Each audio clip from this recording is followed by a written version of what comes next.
Mark Espinosa. Punchline. Unfiltered. Uncensored.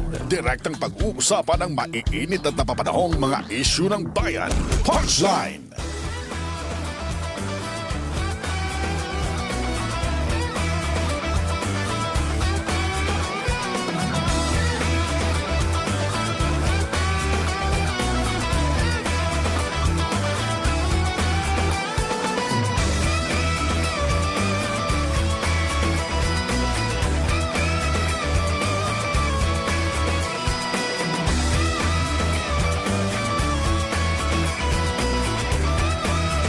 Kayo pa rin nakatutok po sa number 1 Music and News FM sa lalawigan ng Pangasinan. Ito pa rin po ang 104.7 IFM Dagupan. Kasama niyo po Idol Mark Espinosa.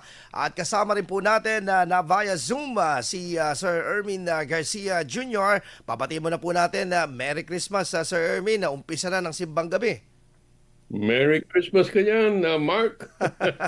Mukhang agang gumising ang mga tao ngayon. Oo, marami po ang nag-signify ng kanilang pananampalataya ngayon dahil talagang andoon. Si Mayor Belen na mataan nga ngayong umaga. Andyan sa may St. John Cathedral Evangelist. No? Ang maganda nga ngayon, meron pang online na eh. Yes, so yung pong online na mga misa tulad dyan sa may Manawag, 6:30 yung kanilang online. Ito, umpisa na. Yung kanilang online na mass na ginaganap din. Oo. Anyway, Sir Ermin, ngayong umpisa nitong simbang gabi, kanya-kanyang kahilingan to, kanya-kanyang prayer ito. Pero ano bang ngayon pinaka-prayer ngayon dito sa natin, no? Sa lungsod po natin ng Dagupan, ano bang pinaka-panalangin ngayon kung talagang pupulsuhan natin ang ating mga kababayan? Ang sa akin lang naman, ang pagdadasal ko diyan, tumahimik na sana. Kagaya ng nangyari na ito na nalagay ko na sa editorial. Unprecedented na nakapagtrabaho ng ating sanggunian. Diretso at hindi lang once a week, twice a week sila nagtatrabaho. Twice a week hinihingi na yan ng minority noon pa yan eh. Mag twice a week session tayo, ayaw. O pinakita nila ngayon, yung twice a week nila nagkaroon ng maraming resulta. Aha. Katulad, ito po ba yung binabanggit natin sa ating, din sir, na parang 24 ordinances ang naipasa? Oh, correct. Within the span lamang ng, ilang week lang o araw? At least actually 2 weeks lang naman yun. 2 weeks lang. Nagmula meron yung isang session kasi nag-adjourn eh. So, in spite of that, nagawa nila lahat. So, kaya naman pala? Kaya. Kayang-kaya. Actually, kung iyan yung tinapos lang talaga noon, walang kawala-wala yung seal of good governance na hindi binigay sa Dagupan ngayong taon. Oo nga, no? Talagang kinagulat ng lahat dahil yearly ang Dagupan na nung panahon. Dagupan dyan eh. Hall of Famer na eh. Pero biglang ganun, kapag talaga hindi magkasundo ang sanggunian at saka ang ehekutibo, talagang apektado dito ang ating sa lahat ng apektado, mga Dagupeño. Kasi alam mo mga politiko, sige, pwede lang naman, okay, bahala kayo. Sige, ganun. Kami bahala dyan. Ganun lang naman sila eh. Binabayaran sila. Yeah. Ito nga nakakahiya rito at talagang basag talaga pag-iisip ng mga EPA-life na yan eh. Yan eh. Biro mo, a-attend sila para pag-present. Tapos mag-walk out. Hindi naman, parang ano to sir, mag-attendance lang tapos wala ng participation. Pero alam mo kung bakit? Hindi na sila attend ng session pero susweldohan pa rin sila. Kasi nag-present sila. Di ba ako nyo? Pandaraya rin pa rin sa taga-Dagupan yan. Ayaw talagang magbago. Makikita mo yung pagkautak ng barkada nila eh. So talagang ito po dapat isa sa mga kinikinatis ng ating mga botante na dapat yung iboboto po ninyo hindi lamang po yung dadaan magpa-attendance tapos hindi na makipag-participate. Oo, hindi na magkakaroon. Kahit sana kung talaga nag-o-object sila, umupo sila doon Mhm. at tahimik sila. Yan palang protest in silence. Mhm. Pwede naman yan eh. Yung hindi sila magsasalita, para naman pasabi nila na ganito ang sentimento namin. Mhm. Eh, walkout mo, akala mo drama pa yun. Hindi yung drama. Ayaw nilang masabi na hindi sila kikita. Present. Present. Di siyempre, pag present ka, may papakita nga ng secretary na ito, kailangan bayaran ng sweldo. Mhm.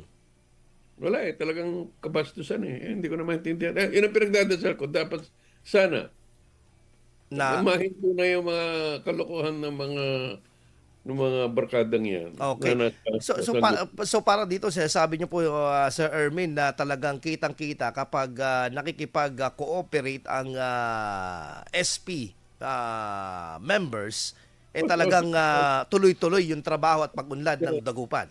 tuloy-tuloy yan. Ang maganda nga sana, dahil medyo bata-bata pa sila lahat dyan, no? They're more creative. Okay? Mas madali silang mag-isip ng kung anong dapat. Noon, mahusay ang takbo ng sanggunian. Actually, ang maganda sa kanila na wala nga dito is doon nagdidebate sila. Yeah. Yung debating with respect. Mhm. Nakakatalo-talo sila doon, pinapakita na Walang bastusan. Tama yan, hindi tama. Yung ganun na. Pagkatapos doon, yun, magkakaibigan sila ulit, mag-iinuman sila ngayon. Yes. Oo. Ganun naman talaga, walang personalan, trabaho lang dapat. Oo. Trabaho lang. Kasi yun ang expected sa kanila, makipagdebate. At the end of the day, itong pinag-uusapan nila is ito yung may malaking epekto sa kabuhayan ng ating mga dagupenyo. Exactly. At ang pinagdedebatehan doon, noon, it's not because they don't like an ordinance, but they're thinking of a better way Mhm. to do it. Baka meron pa. Oo. Yan pinagdedebatehan noon. Eh ngayon hindi eh. Mhm. Kailangan sabihin illegal yan. I-block yan. Mhm. Hindi pwede yan. Magkukomite hearing tayo. Hindi naman gagawin ang dapat. Okay. Mga- Nanatili yung debate pero this time around, debate without respect. without without Hindi observing nga the lang debate principle.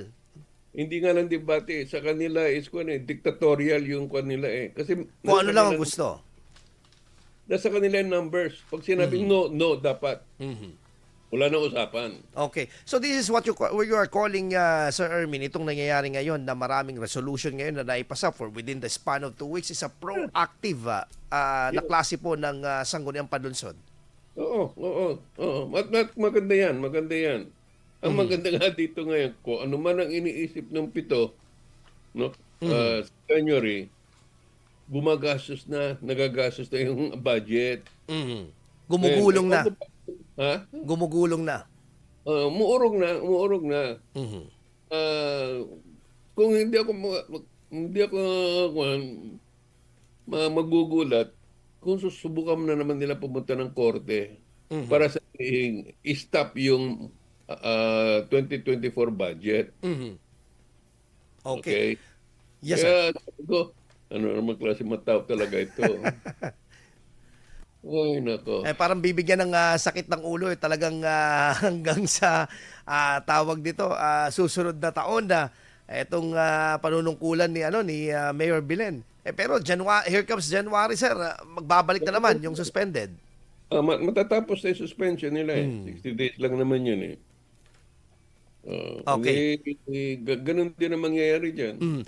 One of the major na naipasa itong kabilang sa 24 resolutions na ito, yung annual budget for 2025 na nasa 113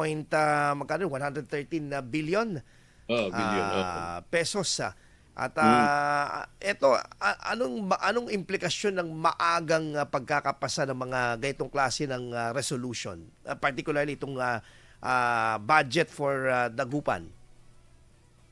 In any town, local government, Mhm. nakalagay na yan sa local government code.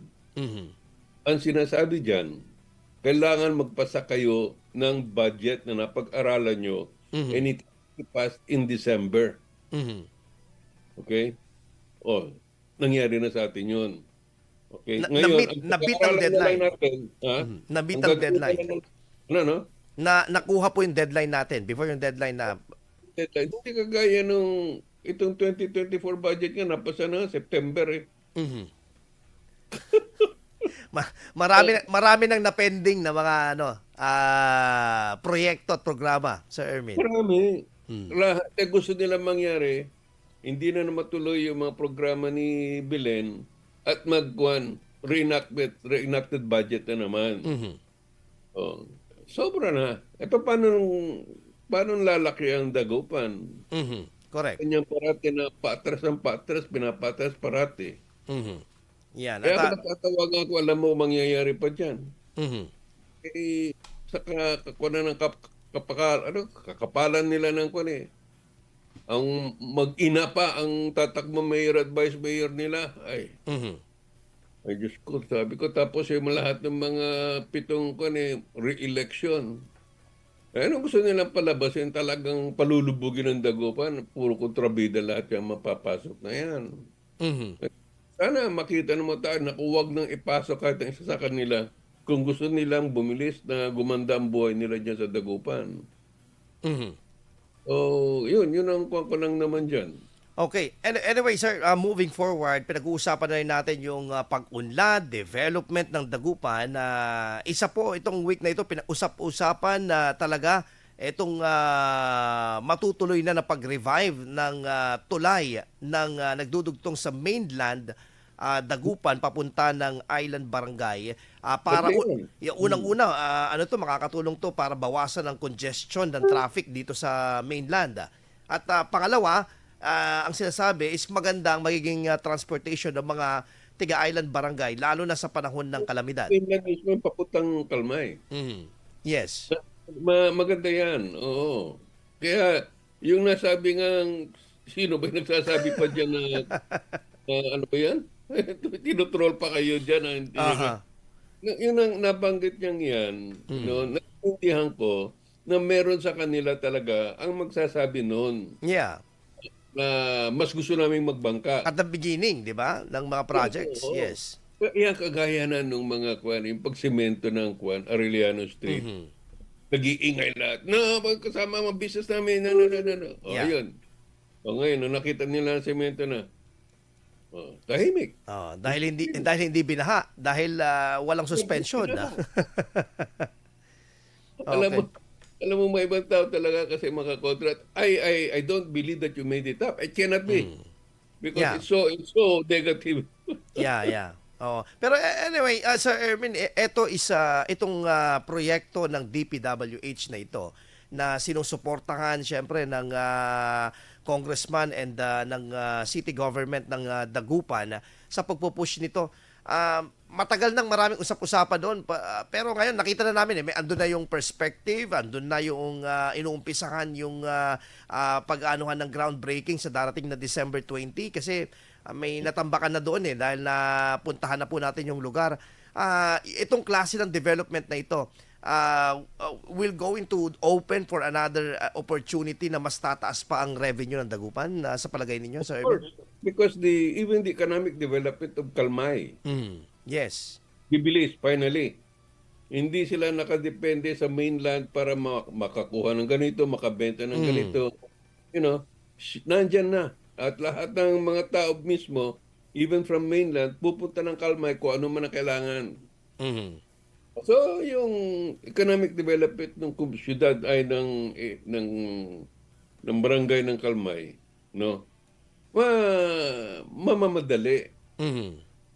Tsaka hindi malay, magkakaroon sila ng sariling hospital. Yes. Ganun. As well as yung as well as itong mga tiga mainland actually, may na-interview rin tayo na nagpapasalamat sila kung sakaling matuloy talaga ito, magtuloy-tuloy na itong proyekto na ito kasi sila din pala may mga nasa mainland na nagtatrabaho sa island barangay. vice versa. Kaya talagang ano to, mutual benefit talaga, no? Talaga, oo. Oo. Kahit basta nagka-connect ka ng tulay, Mm. no? Pati nga kanta ngayon na Bridge Over Troubled Waters. Binibigyan ng importansya ang tulay. Mhm. Oh, magbi-bridge ka na nagliligawan. Walang mangyayari Correct. kundi Oo. Lahat ang ano tulay. na, ang tulay ay don't burn bridges. Yung bridges pa nga sinasabi, di ba? Correct, correct. Importante yun eh. Pero ano bang ano dito, pwede niyong masabing ma-advise sa city government kung sakaling ito ay meron na itong tuluyang matapos na itong Kalmay Bridge, anong pwedeng advice natin sa city government, Sir Ermin, para unang-una ito po ay talagang it will bring positive development talaga. Well, ang makakatulong dyan, makapagtrabaho they have to collaborate with the barangay council. Mhm. No? Kasi they have to point out exactly, kasi yung economic zone yan has to be defined. Mhm. No? And that's the first thing that have to be done para ma-develop kaagad ang nila. Saka kung saan ilalagay ang hospital, kung meron, Mhm. at kung meron din yung evacuation center, yung mga ganun. Okay. Kasi ngayon, mahirap pa rin gawin yan ng, alam mong tatawid ka pa ng bangka o motorboat to do all of these things. Mhm. Pag may tulay na, napakadaling gawin lahat yan. But yung mga cargo, mga pagkain na dapat binibenta dyan, ganun. Baka magkaroon pa nga sila ng maliit na simbahan dyan eh. Correct. At saka dapat tignan nila dito, sir, yung mismong daanan ng Kalmay. Ako, honest to goodness, subukan ko this weekend na puntahan ng barangay Kalmay dahil hindi ko pa nakita yung yung kung na road widening na ba ito dahil may mga ginagawa diyan na construction din ng mga daanan nila. Kasi lalo na ngayon, habang pine-prepare itong gagawa ng Kalmay Bridge, importante rin dyan is ma-widening din yung daanan din dyan. Correct. Correct. Oh, madali kasi hindi naman pwedeng lahat ng equipment idadaan mo sa may river. Tama. Kaya nga lang, alam mo yung biyahe mo ng 20 minutes from mainland to Kalmay. Mhm. Kaya Pinmale, matagal din yan, ha? Oo. Kala ko may bridge na yan, 5 minutes, nandiyan ka na. Yes. Oo. Pero may ano naman dito, may scheme naman dito si Mayor, no? Kasi kinuha din natin yung mga sentimiento ng mga motorboat operators. Sinasabi naman nila na kampante sila na hindi magiging apektado, hindi sila maapektuhan nitong itong bridge na ito. River an island. Mhm. Actually, ang pagkanda pa nga niyan, ang kikita sa kanila, pag na-develop man na sila, yung mga na-motorboat na yan, gaganda ang buhay ng kanila kasi magkakaroon ng tourism development dyan. Yes, oo. Baka ma-convert into, alam mo yung parang sa, sir, Thailand, yung parang river cruise na, Ang daming hindi mawawala yung mga bangka dyan. Gaganda pa nga dyan eh. Mamaya pag na-develop sila, papuntang Kalmay, alam mo, kung pag-usapan nila, ang mga bangka ng Kalmay at Dagupan, ganito ang design, color, mga ganun ba? Oo. Pag-krista, yung mga ganun, makakuha nila yun eh. Pero maraming prospect. Yeah. Ngayon, ang bangka nila ngayon, pangtawid talaga, pangtawid lahat. Lalo pag bagyo, Sir Ermin, di ba? Makikita mo pa sila, hindi sila makakadaan dyan. Tsaka hindi, ang itong tulay na ito, makakatulong to, sir, katulad ng isang report namin isa pang kalusugan. Kasi kapag mag-transport ng pasyente, madali na. Of course. Kaya nga, even nga, kung ngayon nga, meron na nga tayo, magiging dalawang super health clinic tayo sa Dagupan eh. Yes. Mas madaling mangyari yan sa Kalmay. Mhm. Kaya pati may ibang barangay dyan masasagip. Aha. Pero would you advise the good city mayor na umpisahan na ngayon dapat sana na mayroong loop na diyan sa diyan sa may sa may New Divinesia na mga regular jeep para masanay na ang tao? Ewan ko kung if that will make any difference. Anong gagawa, what do you mean by loop?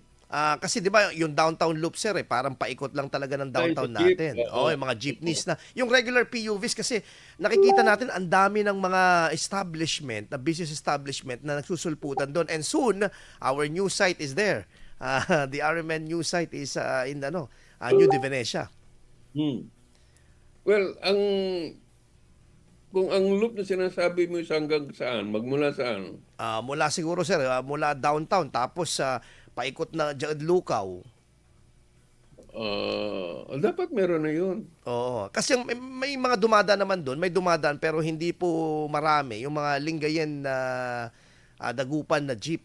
Pero bibihira lang sa ngayon. Kasi nga, yung isang pending na mayor, tinatanong din natin to, sayang yung Grand Terminal doon Sir Ermin, kung matatandaan ninyo. No. Ang nakagalaan ko nga doon, ang naging plano lang kasi doon, yung mga bus terminals ng papuntang Baguio, Manila, ganon. Yes. Doon lang sana dapat. Mhm. Doon sa Constitution mo yung ordinansang ginawa na, kaya nga ginawa yon, Mhm. nandun na violation na lahat yan Mhm. Yung mga terminal. Mhm. I don't know kung there are some practical reasons behind it siguro na iniisip ni Mayor. Yeah. But yung loop talaga, tama nga yung sinasabi mo na ngayon, maalala ko nga yung terminal na yun. Mhm. It will help already mga people to take that route para decongest yung Mhm. mainland sa main avenues. Mhm. Sa downtown Dagupan. Kasi talagang pasikip ng pasikip ngayon Lalo ngayon sir, Carmageddon, parang wala kaming pinagkaiba sa sa EDSA. Grabe. Grabe. Ngayon lang talaga masasabi ko, hindi na motor, bisikleta ka na lang. Para makalusot ka. Anyway, Sir Ermin, balik po tayo pagkatapos namin lang paalala pag-usapan natin yung ito pa ring impeachment ni VP Sara na sabi nga ng mga Dutertes, bring it on. Sabi nila. Tignan po natin dito pero isa dito sa napupuna isang Pangulong Bongbong Marcos na sa patuloy na moro-moro dito sa usapin na di umano gustong pigilan pero parang plano din na. Sige, sir, i-reserve nyo yan sa ating pagbabalik pagkatapos naman po ng mga paalalang ito. Punchline. I. Garcia Jr. at Idol Mark Espinosa. Punchline. Okay, nagbabalik po tayo and tayo po ay round 2. Mga mainit pa rin po, painit tayo ng painit dito sa ating pinag-uusapan natin. Sir Ermin, bago tayo mapunta sa impeachment, umaasa po ba tayo na sasagot pa ang provincial hinggil dun sa out of the country na ito? Na mga instances natin, balita natin? Itatago na nila yan. Mhm. Itatago na lang nila yan. Conforme na lang yung ng COA. Mhm. Kung anong gagawin ng COA dyan. Aha. Dapat pa-explain nila kung ginawa yan sa kung sabihin ng COA, hindi ginamit ang funds ng probinsya. O di okay. Ang tanong, saan galing? Ayun. Okay. At saan kayo talaga pumunta? Alam na natin kung sila pumunta Pero, ang kaso, ang problema sa Erwin, dapat naka-itemize kung saan yung mga locations na pinuntahan talaga specific doon. Alam mo ang kwan dito, nagiging alibay nila ngayon ang benchmarking kuno. Mhm. May benchmarking. Mhm. Anong kinakailangan benchmarking pa? Ito nakakatawa. Mhm. Spain sila, no? Aha.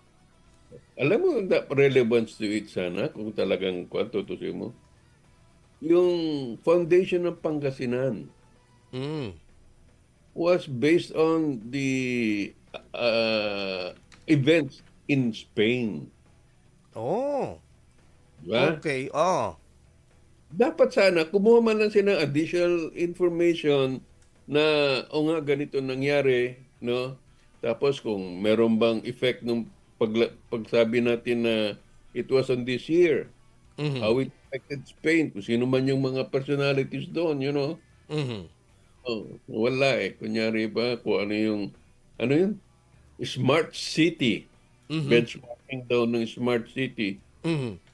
So, isang local dyan sa Pangasinan, wala man lang nagsasalita ng Smart City kung minsan man lang pinagkuhan lang yan pinag-iisipan pa. High-tech na masyado yung summit na yan. Mhm. Walang maiintindihan ng ating mga kwan doon. Iniisa wala nga sa kanila ang kwan eh. Nagbigay ng resolution man lang na about Smart City. Ngayon po sila raw, kunyari, In, to rel- in relation na sana pag-attend nila doon, kung ano man natutunan nila sa benchmarking. ayun ang nihintay ko. Sasabihin nila, ano natutunan nila for Pangasinan? Aber? Mhm. Na pwedeng applicable dito sa atin. Oo. At kaya ba? Oh, Mapupunta kasi lang. 'di ba you are talking yung last na usapan natin Sir Erwin about this issue na meron naman mga ano dito meron naman mga syudad at meron naman dito mga lugar sa Pilipinas na una baka mura at baka libre pang puntahan ng mga opisyalis natin na Nandiyan ang BGC, nandiyan ang mm, Taguig, nandiyan ang Davao, mm, Makati, yan, nag-high-tech na sila, hindi pa kumpleto. mhm, Oh. Ang pinaka-high-tech ng Smart City talaga, yung gumagamit ng camera mhm, in every block mhm, to the City Hall and the police mhm, and the other agencies. Nakita ko na to sa China. mhm. They showed me a Smart City. Ay, Diyos ko, lang bumutok ang ulo ko, sabi ko. Ay, ano nangyari? Alam mo ba doon sa kanila, ang isang kriminal Aha. na gumawa ng niya, tumakbo kahit na magko ng mukha, nasusundan nila kung nasaan. Kaya ang pulis doon sa city na yon, Mhm. kuwan lang, 20. Kasi Big city, kayang-kaya, oo. kasi Well monitored. mata nila na nandun. Kahit na magtago ka sa tuktok ng building, kitang-kita ka. Grabe, no? I- Yung lahat, pati yung galaw ng lahat ng departments, Mhm. coordinated doon. Mhm. Database lahat, identification, kung may nagkakagulong mga empleyado ng gobyerno, alam nila kung sino yun, kung saan na nagpunta. Mabilis eh. Even in South Korea kasi yung mga naka-probationary na ano dito, tawag ito mga nakakulong na may probation, ano sila meron silang monitoring na parang nila may kinakabit na device at mamomonitor kung nasan sila. Oo. Oh, At saka yung nakakonek-konek, ang maganda sana dyan, ang Metro Manila itself, mhm. ang dapat na, Maging dapat smart city. model natin dito. Kung na sila, kung isang kuwan na sila doon, Pangasinan ang gagawin ng smart city sa Pangasinan. Pero sir, mahirap yung ganun dito dahil maraming, alam mo naman, yung mga makakaliwa, ang sinasabi nila is, against sa freedom ng mga tao. Human rights, human rights. Okay. Wala na pagbabago doon. Anyway sir, before we end our discussion this morning kasi mag-RMN News Nationwide na po, magpo-push through ba itong impeachment talaga na ito at moro-moro lang ba sa palagay ninyo yung pagpipigil ng Malacanang dito sa impeachment? Mura-mura lang yan. Pero palagay ko, yung mga makaliwa, susubukan nila talagang i-push pa rin kahit pa paano. Magkakaroon ng media mileage. Mhm. Kasi ang second alternative dyan talaga, kung nakatago dyan, kakasuhan ng kriminal. Mhm. Tara. Hindi nila makukuha sa impeachment yan, kakasuhan siya ng kriminal. But would you believe and would you buy the findings of the Quadcom committee na pasok daw sa graph itong mga pinagagawa ni VP Sara? Hindi. Malayo eh. Mhm. Muti sana kung sinabi niyang may matulay na pinagawa siya at hindi natapos. Ayun, imbestigahan nila yun. Mhm. Ang pag-usapan nila confidential funds, maraming proseso kasi ang for you to be able to divulge. Mhm. the nature of the confidentiality. And explain nga sa akin ni Senator Lacson, ang sabi niya, alam mo, pag ang confidentiality fund, may project yan, may project, may program. At doon nakalahat kung sino yung mga nabibigyan para magbigay ng information. Okay? At hindi lang nilalabas yun. Kaya may alias yan eh. Kaya Sir Ermin, impertinent itong nilalabas nila na balita na yung na hindi daw nila mahanap sa PSA yung mga pangalan ng pinagbibigyan. Talaga. Very risky. Kapag mahanapin yun, code yan eh. Yan yung mga code nga nila eh. Okay. So yun ang hindi nila naiintindihan. Ang gusto nila dito, mapalabas ang pangalan. Yung mga hindi nakakaintindi, yun ang mga naiisip nila. O nga no, nasaan nga yung mga yan? Ba't nagtatago yung mga yan? Naman sinexplain nila na kung bakit ganun. Hindi pwede lumabas yan. Ang pwede nga yan, sabi ni Senator Lacson, in an executive session, masasabi nila kung ano yung natapos na project. Pero pag ongoing yung project, hindi mo malalaman. Pero kung tapos na yan, 2 years, 3 years ago, yan, pwede pa nila pag-usapan. Specifically, tatanungin, anong project? Correct. Anong nangyari dun sa project? Nasa report yan. Gawa ng confidential. Yeah. So, kung malaman, dapat academic na yung hindi yung nagkakaroon ng kung ano nandyan lang last year. Okay. Pero patay mo, dahil siya yung nakita mong gumastos doon o gumalaw doon, nagsumbong. tama. Okay. Hindi pwede yun. So anyway, sir, siguro your Christmas message na lang dito sa lahat ng issue natin, sa dagupan man, probinsya, at maging nationwide natin, Sir Ermin. Wag, mga pakiusap ko, wag tayo magkalimot sa Diyos. Maka-Diyos tayo kasi sa lahat ng ginagawa namin. Sabi nga nila, to God be the glory. Lahat niyan, nandun tayo ang parating, ang papuntahan natin. Wag nating isipin na tayo ang bida-bida, hindi. Isa lang ang bida sa buhay natin, ang Diyos. Amen. Okay, maraming salamat, Sir Ermin.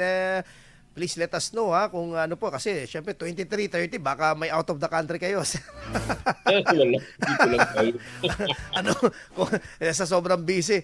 At asahan pa rin po natin po, no? So abangan po ninyo kung kami po ay may punchline po sa darating na Lunes, basta hindi busy Sir Ermin. Tuloy po natin po ito. 23 sa Lunes, Sir Ermin, tapos 30 sa susunod.